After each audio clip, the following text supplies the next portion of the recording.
ଦେଖନ୍ତୁ ଭର୍ତ୍ତୃହରି ବାବୁ ସଦାବେଳେ ବିଜୁ ଜନତା ଦଳରୁ ତ ପ୍ରାୟ 7-8 ଥର ସୁଯୋଗ ପାଇଥିଲେ। ଡେରିରେ ହେଲେ ବି ତାଙ୍କୁ ତାଙ୍କର ସଦ୍ବୁଦ୍ଧି ତାଙ୍କୁ ଆସିଛି। ସେ ଠିକ ଜିନିଷଟା ଜାଣିପାରିଛନ୍ତି। ବର୍ତ୍ତମାନ ଯେହେତୁ ସେ ଜାଣିଛନ୍ତି ଗୋଟେ ନିଷ୍ପତ୍ତି ନିଅନ୍ତୁ। ଭର୍ତ୍ତୃହରି ବାବୁ ଭଳିଆ ଜଣେ ଟଲ୍ ଲିଡର ସେ କଣ ଆଗରୁ ଜାଣିନଥିଲେ ଯେ ଏସବୁ ଜିନିଷ ପ୍ରାୟୋଜିତ ୱେରେ ବିଭିନ୍ନ ଜାଗାରେ ହଉଛି ବୋଲି।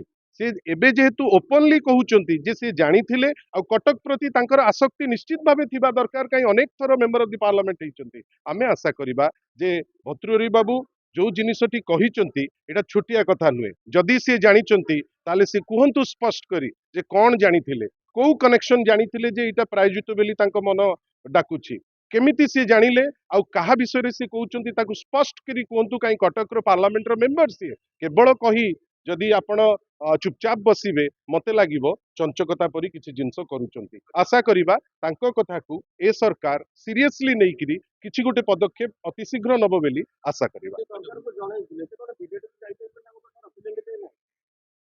ନା ନା ନା, ଭର୍ତ୍ତୃହରି ବାବୁ ଏଇ ଜିନିଷ ତାଙ୍କ ସାଙ୍ଗରେ ହବାର ଥିଲା।